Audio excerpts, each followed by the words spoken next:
Hello students, welcome back to GK's Education. You all know that we have completed the toughest part, that is partnership accounts, all the four chapters very successfully. You can find them if you're joining my channel now. You can find them in the playlist. There are all the videos with detailed examples. So today we are going to do from a part of chapter share capital. You can find all the previous topics of this part in the playlist of the channel. So today we are going to do the section of forfeiture of shares very carefully. So let us do. It is my humble request, please like and subscribe my channel if you are getting your points very much clear. If you have any doubt, you can mention it in the comment section so that I can solve or clear your doubts. So let us come to the topic, four features of share. Let us first understand what does forfeiture mean. As per the dictionary meaning, forfeiture means to take back something which you have given already to another person. So forfeit means to take back the thing which you have given. So here forfeiture of share means when the company issues the share to a person. If a person is unable to make the payment, in that case the company take back those shares forcefully, and also it doesn't give back the amount given by the shareholder, so that amount is transferred to share forfeiture account. So let us do in detail. It may happen that some shareholders fails to pay one or more installments, that is, maybe the allotment money or the call money, or means it may happen that a shareholder fails to pay the allotment money or any call money. In such a situation, the company can forfeit their shares, means it can cancel their allotment and treat the amount already received thereon as forfeited to the company within the framework of the provision of its articles. Means the company in that case can cancel the allotment of the share of those shares and treat the amount given as it can treat it as forfeited amount. That means it can transfer it to a forfeiture account, a separate account, as per the provisions of the articles of company. So when the shares are forfeited, the entries relating to the shares forfeited must be reversed except for the premium already recorded in the books. If we have received the premium already, so it is not reversed. We do not we can say we do not return back the uh, premium amount. So the entry, if premium is already received, no entry is done. So accordingly, the share capital account is debited with the amount called up in respect amount called up. That means the amount which has been called up to the extent of forfeiture of the shares. We can say the share capital account is debited with the amount called up in respect of the shares forfeited, and credit is given to the respective unpaid calls or calls in arrears with the amount already received. So the entry will be forfeiture of shares if they are issued at par. Then share capital account debit with the called up amount of those shares to share forfeiture account with the paid up amount of the particular forfeited shares to shares allotment account to shares calls account. Means the account for which the person has paid, those accounts are credited, and for which the person has not paid, those accounts are credited, and then the paid up amount is transferred to share forfeiture account. So the narration will be shares forfeited for non-payment of allotment money and calls made. It may be noted that when the shares are forfeited, all the entries related to the forfeited shares must be reversed except the entry relating to the share premium received, if any. So all the entries will be reversed, but the amount for share premium, if received, its entry will not be reversed. Now, second point we have to keep in mind is the share capital is debited to the extent of called up capital only. Means up to the point when we are forfeiting the shares, up to that point only the amount called up for that those shares only, up to that amount the share capital amount is is debited, and the credit is given to respective unpaid calls, or if the calls in arrears is there, or then it will be credit, then the credit will be given to it also, and the balance amount will be for the share forfeiture account. It will be more clear with the help of the example that we will do now. The balance of the share forfeited account is shown as an addition to the total paid capital of a company under the share capital under the title equity and liabilities of the balance sheet till the forfeited shares are reissued. That means it is shown on the share capital side of the company balance sheet. So let us do an example to make the forfeiture more clear. ABC Limited issued 10,000 equity shares of rupees 100 each, payable as 20 on application, 30 on allotment, 20 on first call, and 30 on second and final call. So the total of them comes out to be 100.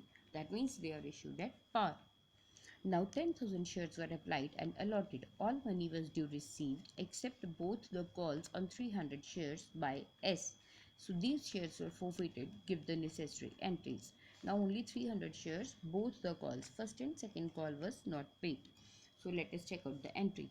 Now bank account debit to share application account when the share application money is received for 10,000 shares at the rate of rupees 20 per share. That means 2 lakh. Share application account debit to share capital when the amount is transferred to share capital by 2 lakh. And then when the share allotment becomes due, share allotment account debit to share capital account. When how? Rupees 30, this is given on allotment. Rupees 30 is due to share capital on 10,000 shares, so 3 lakh. Bank account debit to share allotment for 10,000 shares at rupees 30, 3 lakh. And then share first call account debit 2 lakh. On share first call rupees 20 was there, so share first call account debit 2 lakh to share capital 2 lakh. And now bank account debit to share first call. Here the twist comes. For 10, it is not for the 10,000 we receive the money. We receive the money for 10,000 minus 300, that is 9,700 shares at the rate of rupees 20 per share. So it comes out to be 1,94,000.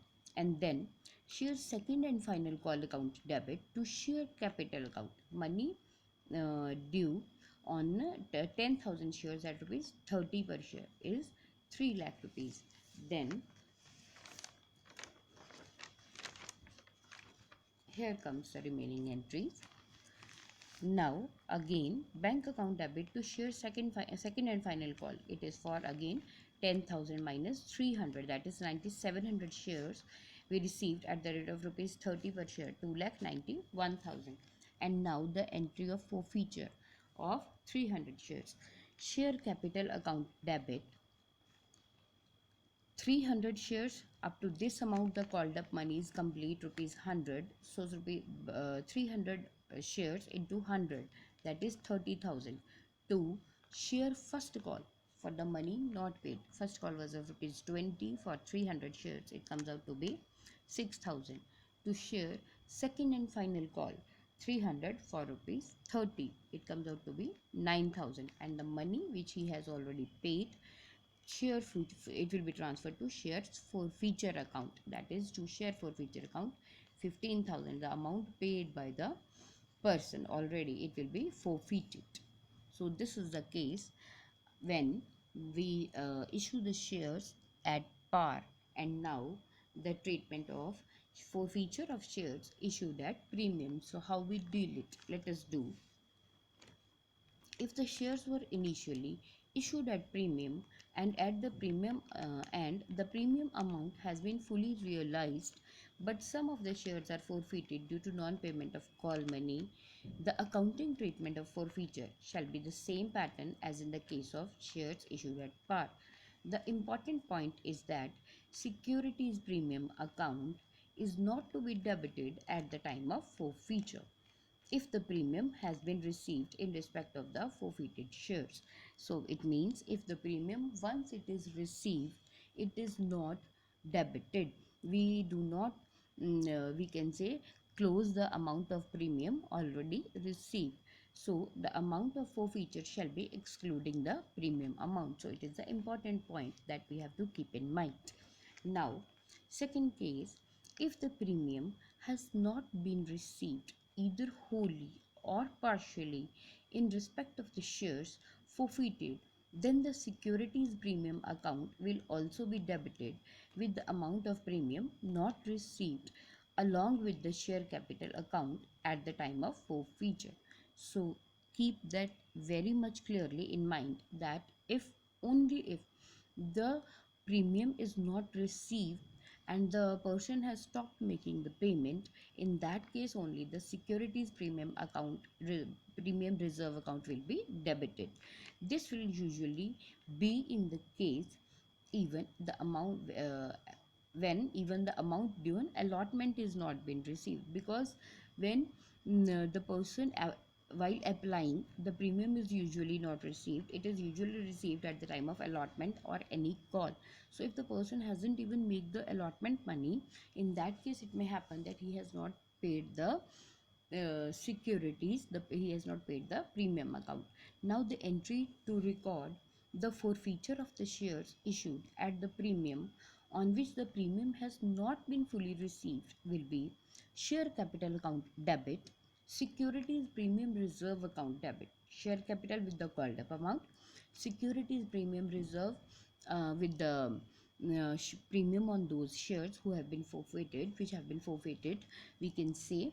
Then to share forfeiture account, to share allotment, to share calls. First allotment money will be done with the amount not paid on allotment, and then calls amount will be done, calls account will be done with the amount not paid on share calls, and the balancing figure, that means the amount which he has paid already, will be transferred to share forfeiture account.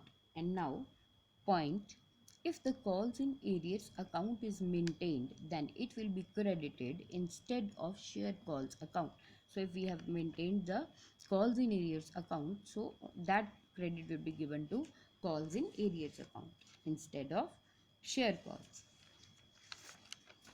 Let us do one example to make it clear. S is a shareholder holding 500 shares of rupees 10 each and did not pay allotment money rupees 4 per share, including the premium of rupees 2 and the first and final call of rupees 3. Her shares were forfeited after the first and final call. Now give the entry for the forfeiture of the shares. Now let us first find the forfeiture share.